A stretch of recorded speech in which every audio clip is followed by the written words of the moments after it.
Kelas 10 IPA SMA Metodis 5. Kita masih di topik vektor. Kali ini kita membahas perbandingan bagian yang dinyatakan dalam vektor dan koordinat. Nah, ada beberapa bagian yang harus kita pahami tentang pembagian ini, ya, pembagian ruas garis.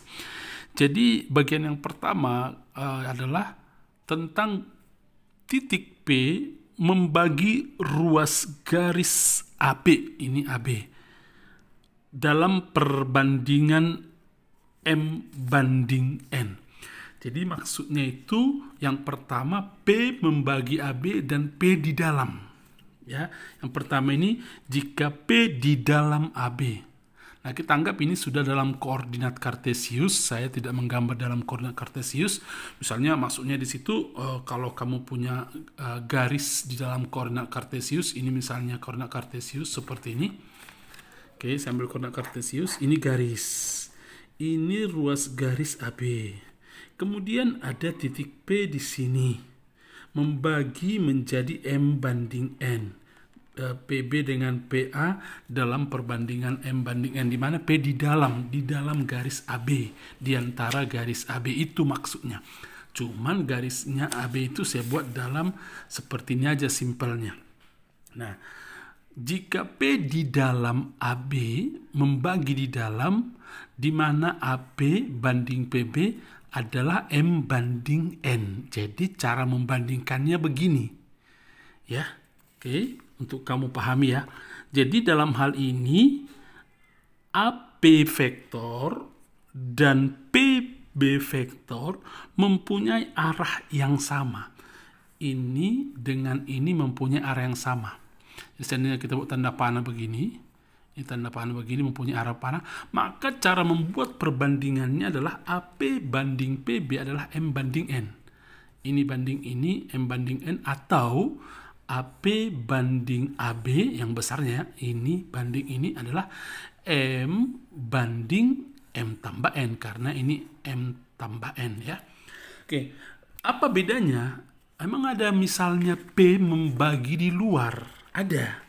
Nah, bila P di luar AB, AB yang ini awalnya ini garisnya, kemudian P di luar AB, dan vektor AP, ini AP, ini AP, dan PB ini AP, perhatikan tanda panah begini misalnya, dan PB seperti ini, panahnya begini. Jadi ini perbandingannya jadi begini, ini banding ini, tetapi panahnya perhatikan, saya buat nanti tanda panah arah ke sana, yang ini arah ke sini. Jadi AP banding PB ditulis perbandingannya begini, M banding minus N. Jadi karena ini terkait arah kalau kita bicara vektor, atau kalau AP banding dengan AB adalah AP-nya kan M. Jadi AB adalah M kurang N. Sudah? Oke. Nanti kamu makin paham ketika kita masuk di contoh soal. Kemudian ini sengaja saya buat dalam koordinat kartesius. Ini ruas garis AB. Nah, pun dia ditulis di dalam P membagi AB di dalam. Kalau tadi saya buat dalam bentuk ruas garis begini saja, tetapi ini dalam bentuk vektor ya. Nah, bagian yang di atas tadi pun sebenarnya bisa dalam bentuk vektor. Sekarang saya buat dalam bentuk vektor. AB yang ini saya ambil begini. Ini AB. Jadi ini kan titik pusat O. Ini adalah vektor posisi. Ya, vektor posisi A vektor. Vektor posisi masih ingat ya, vektor yang titik pangkalnya O, titik ujungnya A vektor lah itu. Ini pun vektor posisi, B vektor. Kemudian di ruas garis AB ini ada titik P membagi AB dalam perbandingan M banding N. Kemudian awalnya kan ini ya cerita ini. Ini saya tutup dulu cerita ini. Awalnya hanya garis AB. Kemudian ada titik P di antara A dan B. Nah, kemudian kita tarik dulu vektor posisi OA dan OB. Kemudian kita mau cari vektor posisi OP berapa sebenarnya. Sekarang kita mencari vektor P. Kalau vektor A kan bisa kita cari. Kan diketahui titik A nanti. Jadi kalau titik A-nya misalnya X1, Y1, Z1 dalam 3 dimensi ya. 2 dimensi sama saja. Titik B misalnya X2, Y2, Z2. Nah vektor posisi A kan mudah saja menulisnya. A vektor boleh ditulis begini. Vektor kolom. Atau boleh ditulis kemarin bagaimana caranya? X1i tambah Y1j tambah Z1 Z misalnya. Begitu ya. Itu kemarin yang kita pelajari ya. Demikian juga B vektor bisa kita buat dalam bentuk vektor begini. Sekarang ini sudah ada A vektor pasti diketahui karena ada titiknya. B vektor pun diketahui karena ada titiknya. Nah kemudian yang kita cari kali ini adalah P vektor atau OP vektor. Yang ditanya nanti OP vektor. OP vektor yang ini. OP vektor kan vektor posisi. Yang titik pangkalnya O. Bagaimana mencari P vektor jika P membagi ruas garis AB dalam perbandingan M banding N? Nah perhatikan tangan Pak Barto di sini. Vektor P ini kan sebuah vektor nanti, atau titik P bisa kita cari. Titik ini bisa kita cari. Atau vektor P bisa kita cari dengan cara begini. M kalikan dengan A vektor tambah N kalikan dengan B vektor bagi M tambah N. Sudah? Nanti kita pelajari lagi setelah ada contoh soal. Nah, sama saja dengan yang barusan saya terangkan. Kalau dibuat tidak di dalam vektor, tetapi ini disimpelkan dalam bentuk titik. Jadi titik A, X, Y, Z seperti yang saya buat tadi. B, X2, Y2, Z2, X1, Y1, Z1, X2, Y2, Z2. P membagi di dalam perbandingan M banding N. Nah, lebih simpel lagi, kalau mau cari koordinat titik P, jadi di soal yang ini tadi, ini kan koordinat titik P bisa kita cari sebenarnya ini. Ini P vektornya, langsung vektornya dapat. Vektor ini nanti akan mengandung X, Y, Z. Ya, karena di sini ada A vektor, B vektor.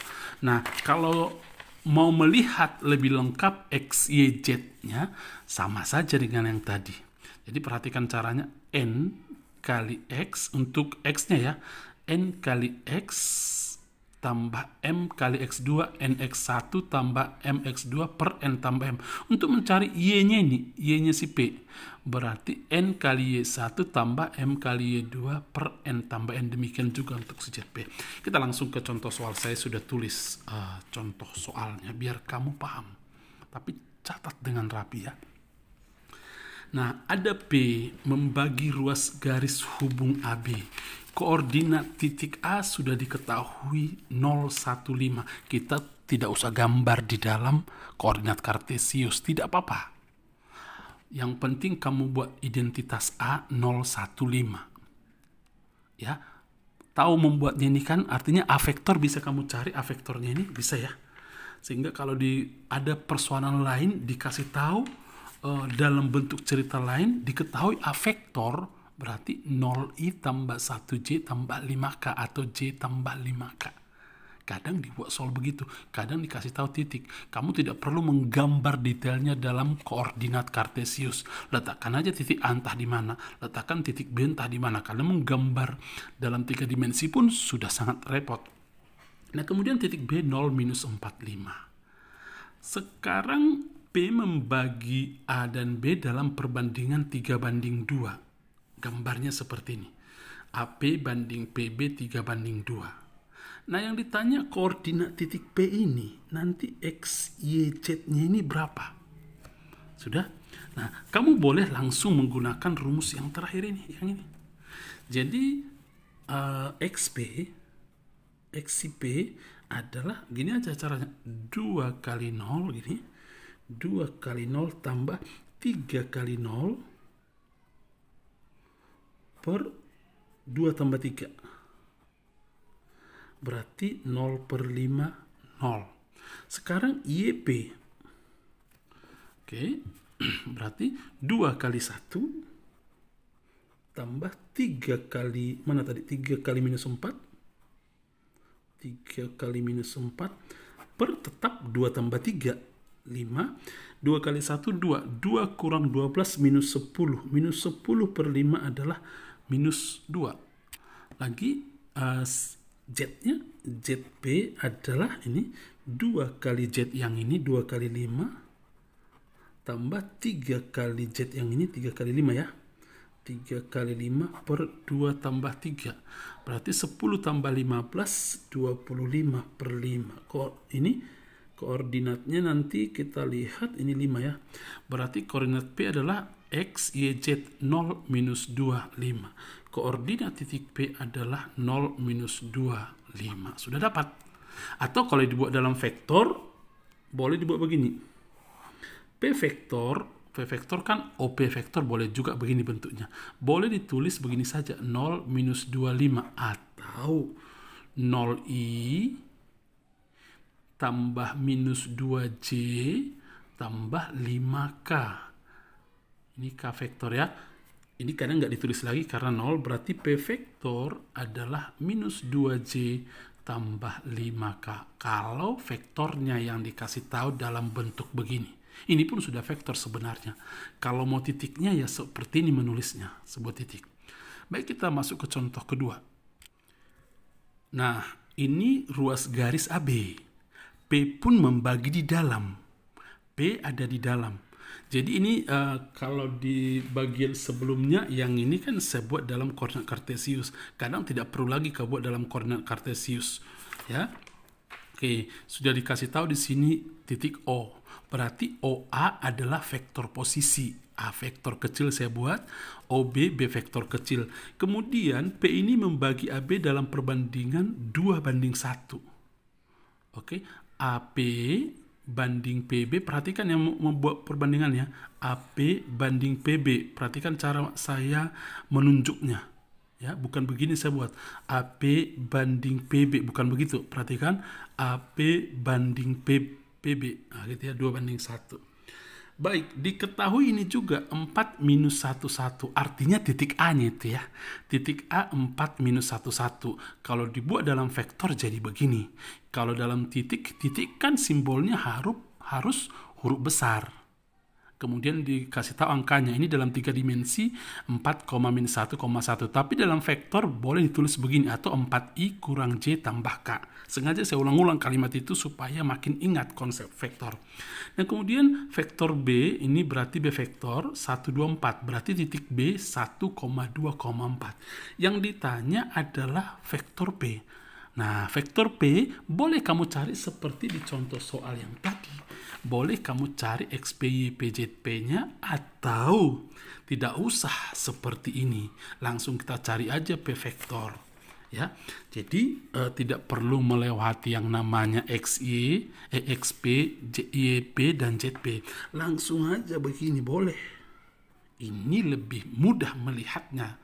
Lebih simpel lagi langkahnya. Toh titiknya nanti sama saja. Bisa kita buat juga titiknya. Nah, jadi kita buat gini. Kan rumusnya kan 1 kali A vektor. Begini ya. Perhatikan tangan Pak Barto. Tambah 2 kali B vektor per 1 tambah 2. Nah, gitu saja. Nah, sama dengan 1 kali A vektor kan A vektor sendiri. A vektor kita tulis begini.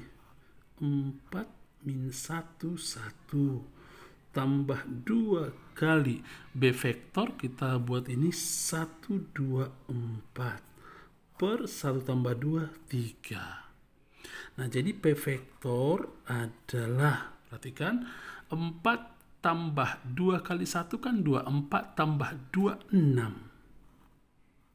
Lagi, min 1 tambah 4, 3. 1 tambah 6, 7. Semua vektor ini bagi 3. Begitu ya. 2 kali 4, 8. 8 tambah 1, 9, maaf. Oke. Semua vektor bagi 3. Berarti P vektor adalah 6 dibagi 3, 3. 3 dibagi 3, 1. 9 dibagi 3, 3. 6 dibagi 3, 2. Oke. Ini ya. Jadi P vektornya adalah 2I tambah 1J tambah 3K. Atau kalau ditanya titik P, seandainya titik P, ikuti aja ini 2,1,3 XYZ-nya. Ini pun sudah P vektor, ini pun V vektor, cara menulis yang berbeda saja. Paham ya? Nah sekarang contoh terakhir, nomor ketiga. Nah sekarang titik dikasih tahu. Sekarang kita simpelnya menggambar biasa saja. Oke. Nah, kemudian katanya ada titik A, titik B, dan C sudah ada di layar yang kamu lihat. P membagi AB sehingga AP banding PB 3:2. Saya buatkan dulu sebentar garisnya. Oke. Ini A, ini B, P di dalam. Oke. Kemudian ini 3:2. Oke. AP banding PB 3:2. Lihat tadi saya buat kadang pensil supaya kelihatan arahnya begini. Oke. Nah kemudian kita cari dulu P vektor. Bisa kamu cari P vektor? Bisa. Ini tadi titik A saya lengkapi dulu 3, 1, minus 4. Titik B-nya 3, minus 4, 6. Langsung cari P vektor. Seperti contoh 1 dan 2 tadi. P vektor sama dengan 2 kali ini semua. 2 kali 3, 1 minus 4 tambah 3 kali komponennya. 3 kali 3 minus 4, 6 per 3 tambah 2. Paham ya? Baik, 10 IPA pasti paham lah. Langsung kita cari hasilnya. 2 kali 3, 6. 6 tambah 9, 15. Oke, paham ya? Yang kedua, 2 kurang 12 minus 10. Lagi minus 8 tambah 18. 10 ya. Ini kan minus 8, 3 kali 18. 18 kurang 8, 10. Semua bagi 3 tambah 2, 5. Sama dengan 15 dibagi 5 adalah 3. Min 10 dibagi 5, min 2. 10 dibagi 5 adalah 2. Jadi vektor P adalah 3 minus 2, 2. Tetapi pertanyaannya kan bukan vektor P. Ya. Ada titik lain, titik C. Saya buat nanti di sini dekat atas sini. Ada titik lain, titik C. Yang ditanyakan vektor PC. Oke. Yang ditanya nanti ada vektor PC. Masalahnya ini dikaitkan dengan titik C. Jadi nanti ini titik P, kalau titik P kan ini. Kalau kita buat, saya buat dulu di sini titik P jadi 3 minus 2,2. Yang ditanya PC vektor. Oke, titik C entah di mana. Misalnya di sini kita buat titik C di sini. Titik C ini di sini. C-nya minus 154. Pertanyaannya misalnya, apakah nama vektor ini? PC. Oke, vektor PC. Sebenarnya bisa kamu buat dengan cara seperti ini. Dengan menggunakan vektor posisi. Kan PC vektor adalah C vektor, ini huruf kecil C-nya ya, kurang P vektor. Di mana C vektor ini ya komponen yang kita pakai. Ini kan titik C. Kalau dalam bentuk vektor kan min 154, kita tulis begini. Kurang P vektor tadi mana? Ini P vektor 3 min 22. Lalu hasilnya menjadi min 1 kurang 3 minus 4. 5 kurang 2, 7. 4 kurang 2, 2. Jadi PC vektor, ya ini hasilnya. Atau boleh dibuat minus 4I tambah 7J tambah 2K. Nah, cukup sekian pembelajaran kita kali ini. Saya minta kelas 10 IPA makin rajin belajar supaya makin pintar. Bagaimanapun tidak boleh kalah dengan pandemi COVID ini. Selamat belajar, Tuhan memberkatimu.